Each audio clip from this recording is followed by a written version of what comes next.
Welcome to Mean Age Daydream with me, Brian McWilliams, where we're going to be making some jokes, laughing out at broken world, but also laying out the philosophy for the future, how we can fix this mess we're in and have a great time doing it all with a Mean Age Daydream. What's up, buttercups? Welcome to Mean Age Daydream with me, Brian McWilliams, your Super Bowl champion host. Yes, go Eagles. Go Philadelphia Eagles. Screw the haters. I am, I think, recovered. I think finally recovered from all of the debauchery. We had a party here at the house the night before the Super Bowl, then straight into Super Bowl Sunday. I will say I did not sleep at all going into Super Bowl Sunday. Not because I was so nervous. I knew we were going to win, but didn't sleep because I had a horrible headache from just having too much fun. too many alcoholic beverages. But that is my way, and now it's time to recover. And speaking of recovering, well, we're going to talk a little bit today about the recovering of almost now, or let's say in abundance of $1 billion as announced by DOGE after 3 weeks of work. But before we get into that, if you want to help us recoup losses that we have incurred for the creation of this show and for the time we put in, you can, of course, support us at patreon.com/Lions of Liberty or lionsofliberty.locals.com. Get bonus content like the rants, get bonus content like secrets, lies, and cover-ups, which we are now finally going to be able to record because Rico is finally back in town from all of his sojourning around the country. So get on board, help us create the content, and enjoy it as you do. Okay, so first things, before we get into the DOGE stuff a little bit more, the Super Bowl, as always, a jingoistic festival celebrating all that is American militarism. Nothing's going to change there. The NFL has all the incentive in the world to continue that relationship.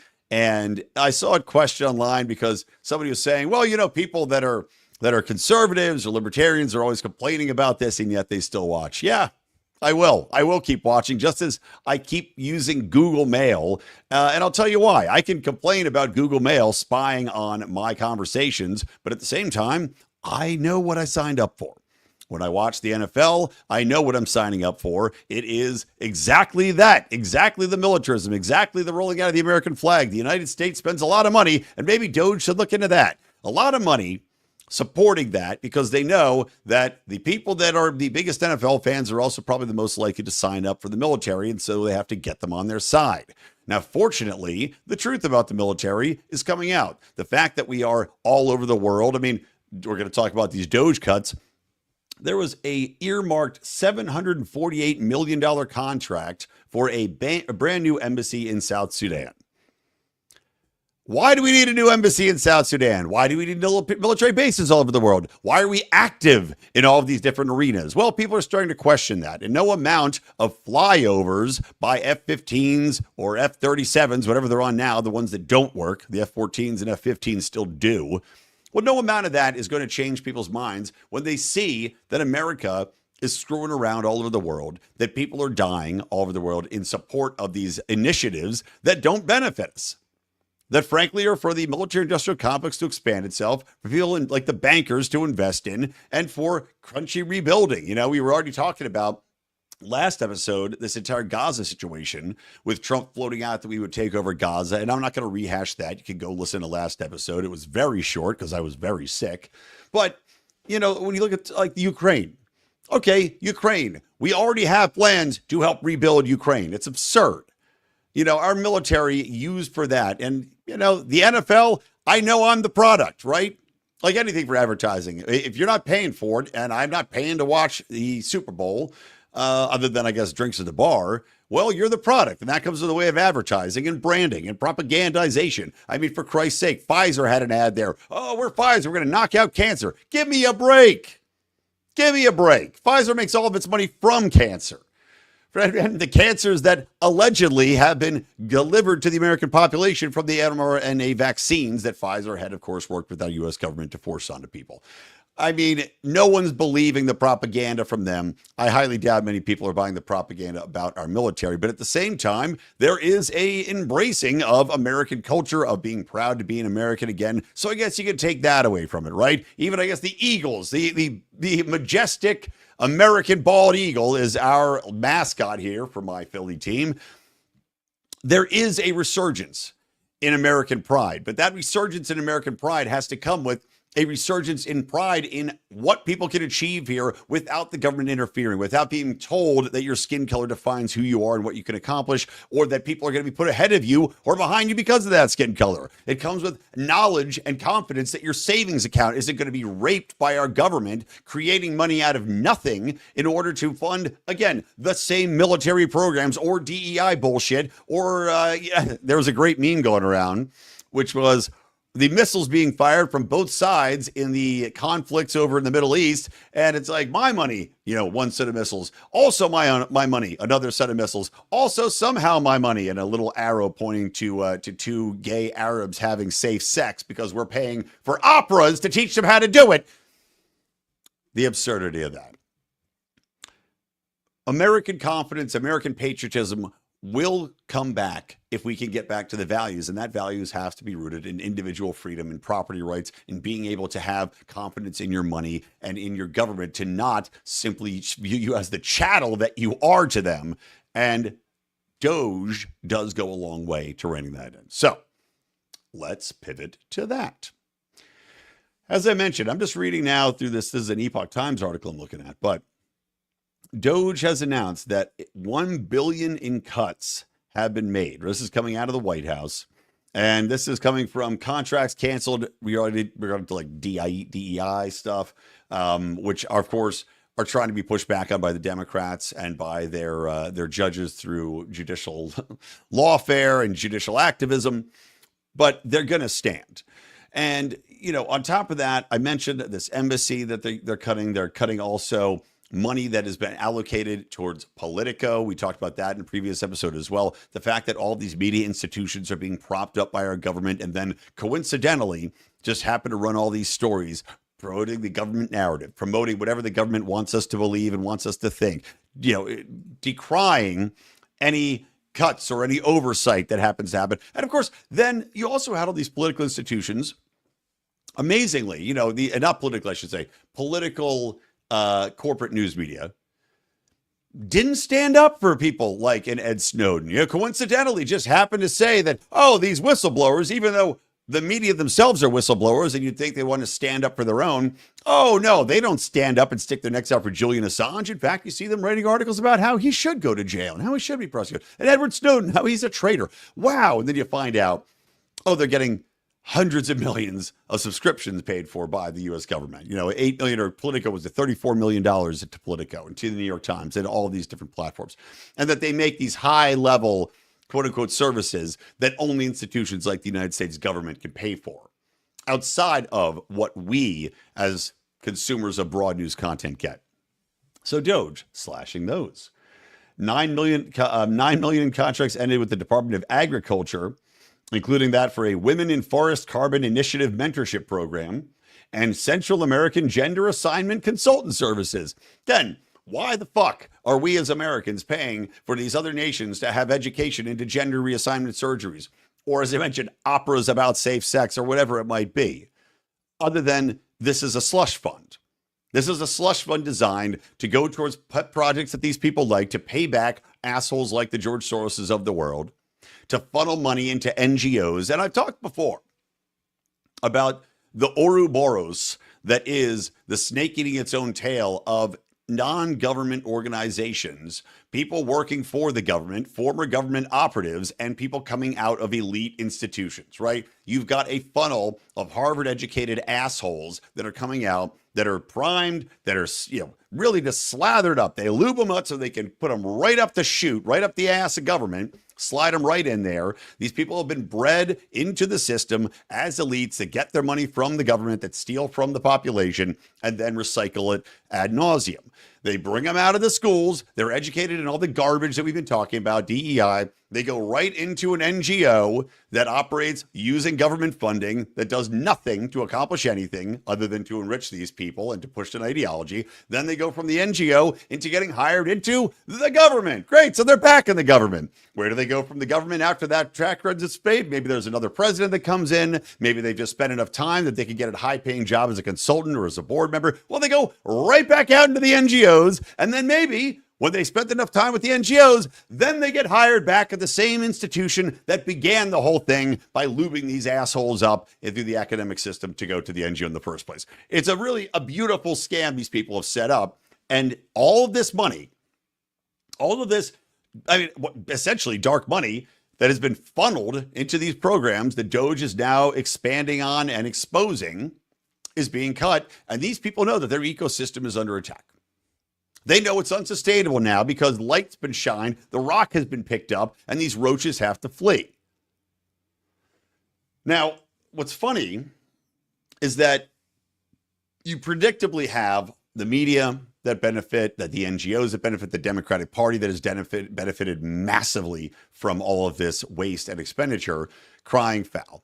I mentioned how hilarious it was, how telling and pathetic it was that the Democratic Party decided that U.S. aid, of all things, which has been exposed as one of the more massive scams that has ever existed, that this is somehow their rallying cry.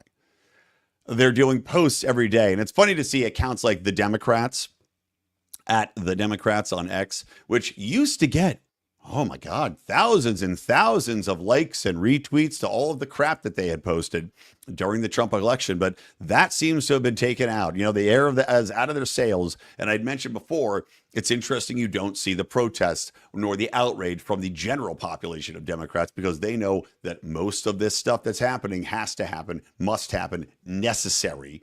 And also that they were lied to throughout the election cycle and the 4 years preceding it and the 6 years preceding that. Because we're counting 2 years before Trump got in, 4 years while he was in there, the last 4 years, and then this entire election cycle. So they know they have been lied to and manipulated by the same media, of course, that's being paid off through NSA aid or NS aid. So watching these accounts like the Democrats get nothing on these posts they're putting up daily, crying about the cuts being made and sharing, you know, assholes like Hakeem Jeffries out there talking about, oh my God, well, wait, the corruption, we're going to take it to them. Oh my God, we're filing lawsuits to expose this. We can't believe the corruption in the Trump administration. They're exposing the corruption, guy. You saying that Elon Musk isn't allowed to have access because of, you know, X, Y, and Z security clearances. The funniest part is that they're whining about data access. All of this stuff that DOGE is finding is available on a government website. I'm blanking on the name of the website right now, but it's like usgovernmentexpense.gov. You know, it's all listed there in black and white. They're literally just going through item by item saying, this is nuts, that's nuts, this is nuts, that's nuts. Look into it. Okay, this is fucking crazy. They're not combing through the data points of individual Americans like the IRS wants to do, like the 87,000, you know, new IRS agents that Biden put into play, on top of looking through all your Venmo histories. But these Democrats don't get it. And I've talked about this before too. They don't know what's happening. They can't read the room.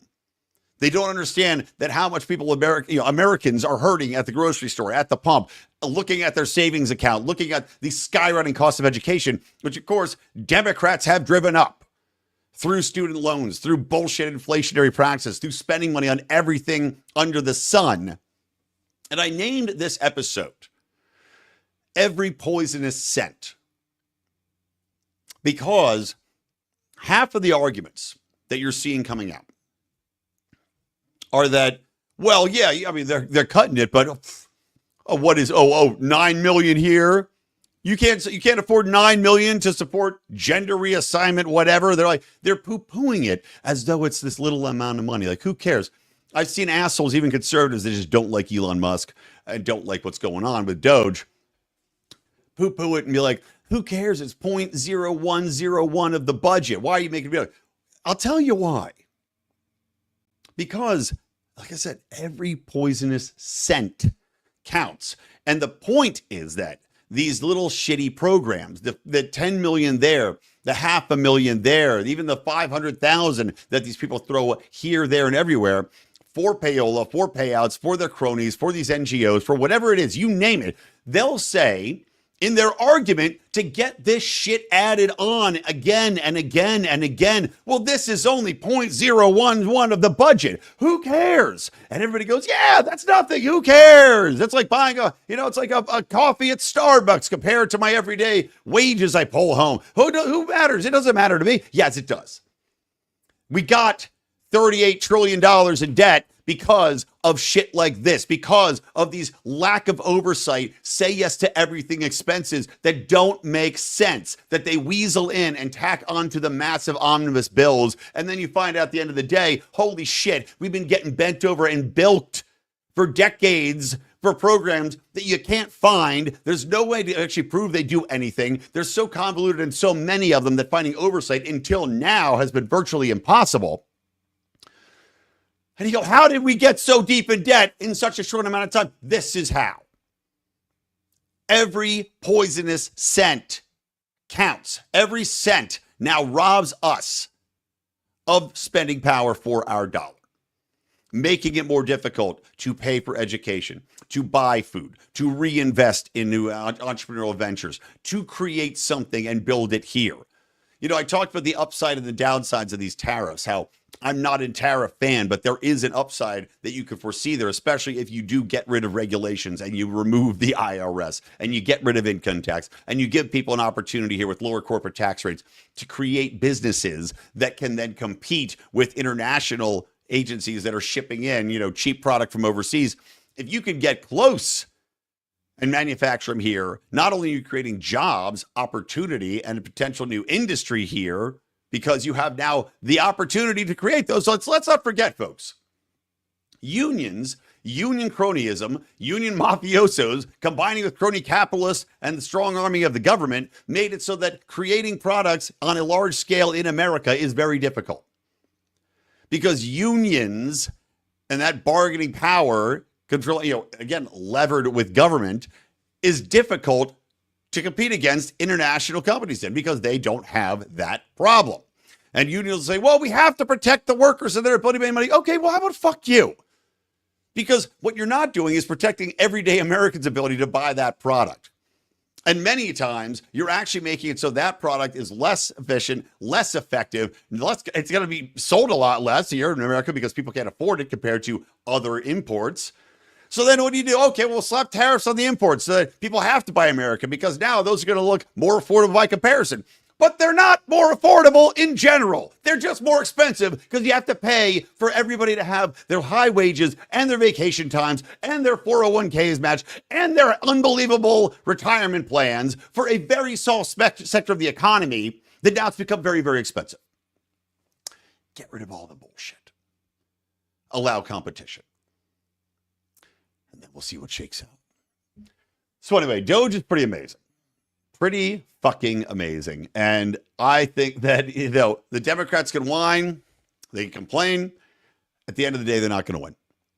They're flat out not going to win this fight. There's too much fraud. There's too much abuse. There's too many ridiculous things that money's being spent on. And at some point in time, even Democrats have to acknowledge that what they've done is not effective. It's just not. I was laughing because the NFL took their end racism out of the end zones, which was in the end zone for, since George Floyd. It was annoying to begin with. It's still annoying that it was in there now. I'm glad they took it out. I guess racism won, guys. Here's the thing. And I'd said this on one of my Good Morning rants when they first did it, but we've been quote unquote fighting, ending racism now for decades and decades and decades. I always use the example. I have seen movies and film, TV shows, like Sesame Street, because I hate the new Sesame Street. Absolutely goddamn garbage, DEI dog shit garbage with terrible messaging. And I'll never forgive them after they had Elmo recommending that kids get their vaccines. But the old days Sesame Street, every race you want, right there from the get-go. Talking about it out in the open, all races getting along in this neighborhood, wonderful stuff.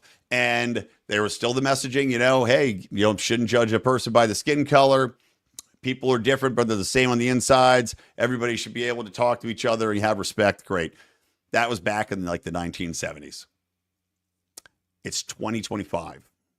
So now that's a full 55 years of end racism, happy talk. Seems like it's worse than it's been. Who do I blame? Of course, I blame the grifters. I blame the NGOs. I blame the Democrats. I blame the DEI departments. I blame all this horse shit that does nothing except divide people and make them hate each other. Government-led division within society backed up by the grifters who make money off of this and are, again, with no need for accountability because you can't, what are you going to point to? Oh, well, the best thing they can do is point to the fact that more racial interactions and more violence occurred between people of different skin colors because it benefits them. It's an industry built on the fact that if it gets worse, they get more money. What is the incentive then to cure it? And I think they know there is no incentive to cure it, and what they're doing is making it worse. So get rid of it. Stop talking about it. Stop putting it in every fucking thing. And you go, what? I guarantee it'll get better.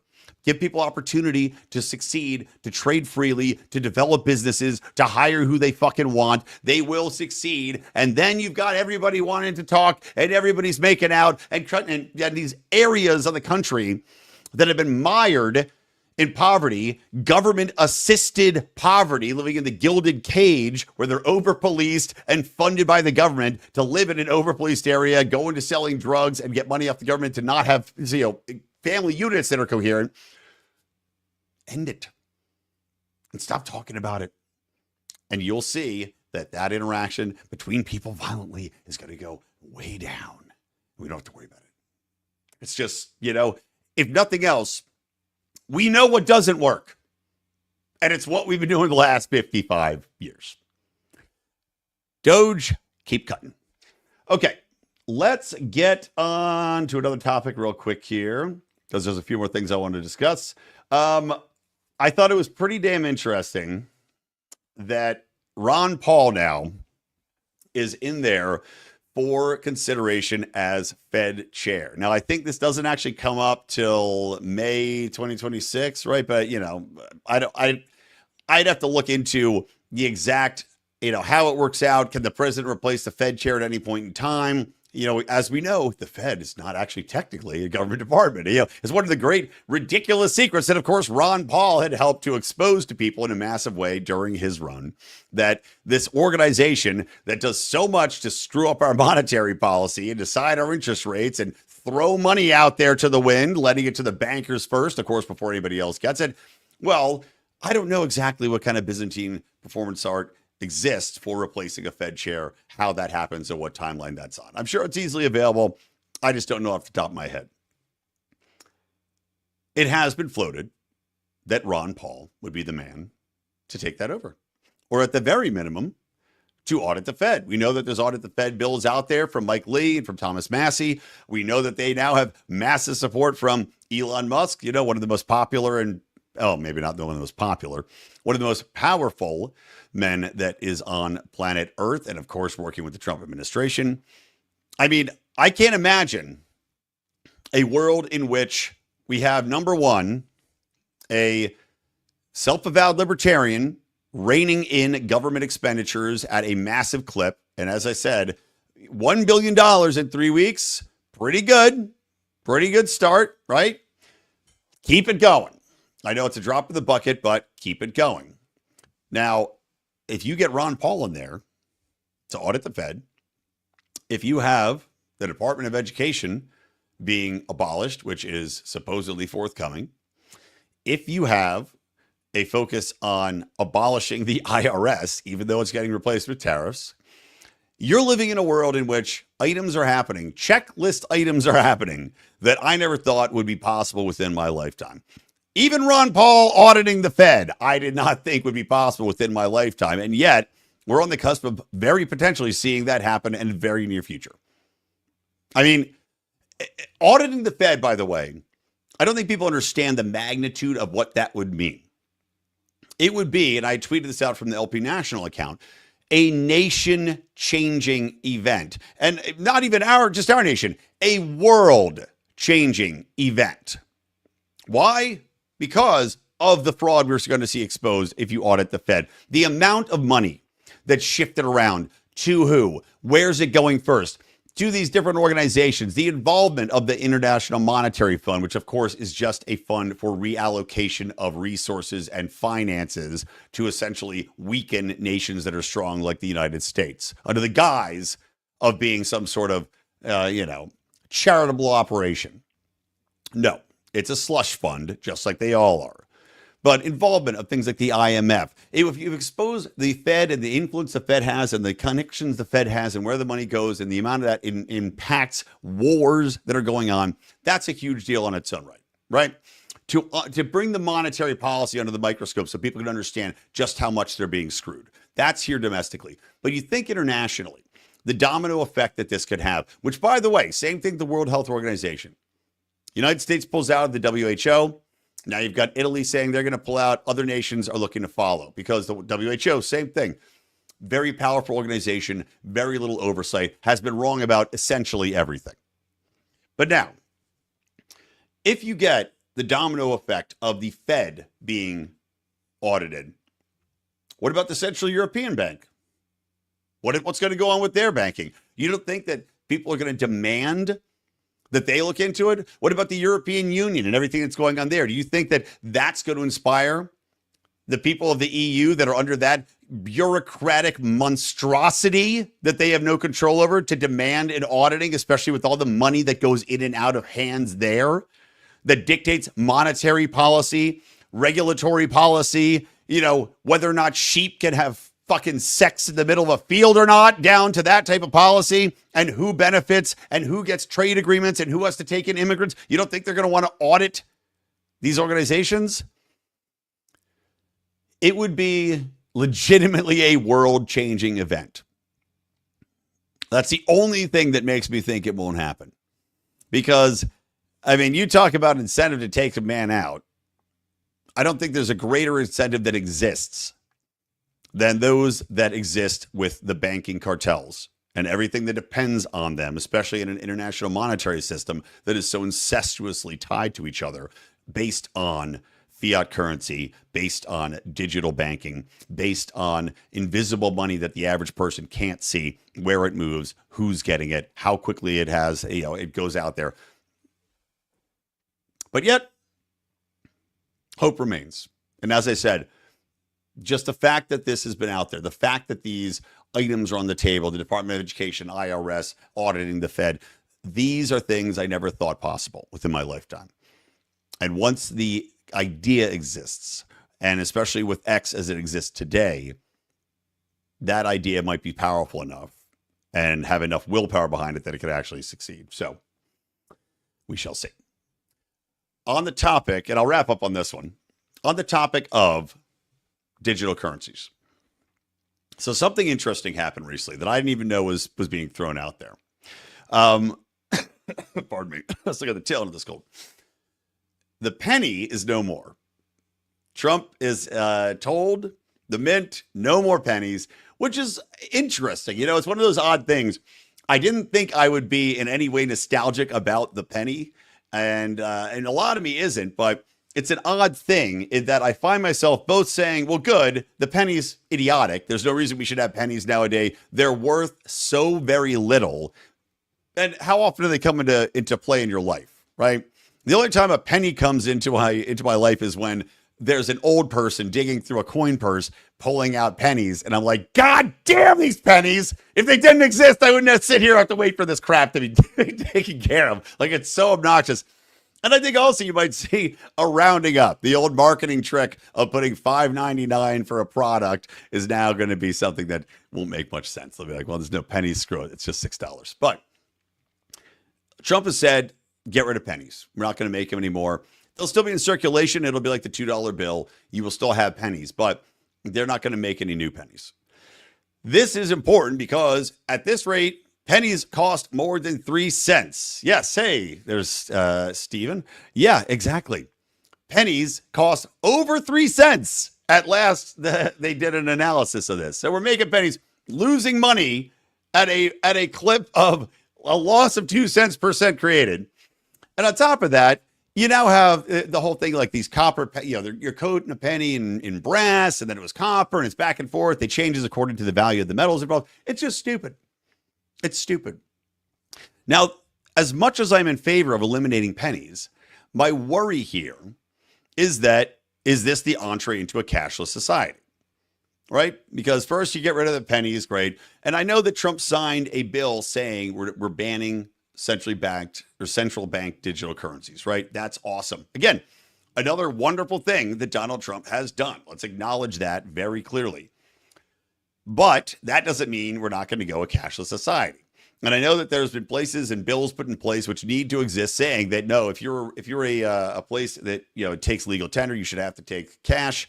I agree with this. I believe wholly in cash. I believe that we need to have that aspect of our society, if for no other reason than to stop government oversight and tracking of all digital and all our expenses, to be able to turn on and off currency. That's still out there if you get rid of cash, period. You don't need a CBDC for that, folks, because let me tell you what's going to happen. If we allow it, is that you're going to have Bitcoin out there, right? You're going to have counter currencies as created by banks. And I think that Chase, and was it Jamie Dimon? I think he's Chase, has already talked about this. The banks themselves will create digital currencies that will work and talk to each other. You could trade them between the banks, right? You could use them for all your purchases.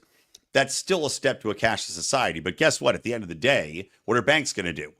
Banks are, of course, still in bed regulatory-wise with the government. There's still FDIC, another fucking huge scam, because we all know that FDIC is the federal deposit insurance that allows banks to lend out up to 99.9% of the money that they have in the bank with no repercussions because they're FDIC banked, and that Congress continued to lower the rates in which banks have to keep money in their accounts. So working again, crony capitalism excelling again.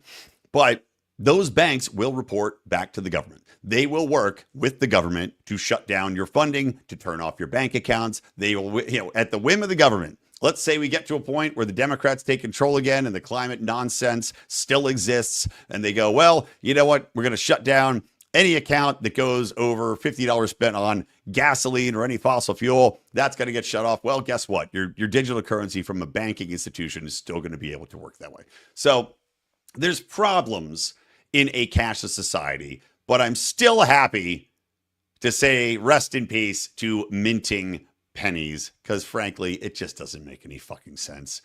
And I don't think it made sense for probably the last 30 years. I mean, if you could still buy something for 1 penny, and I remember when I was a kid, there was still a time you could buy, back when I was old, you walk up the hill both ways in the snow, you could still buy candy for a penny. It existed.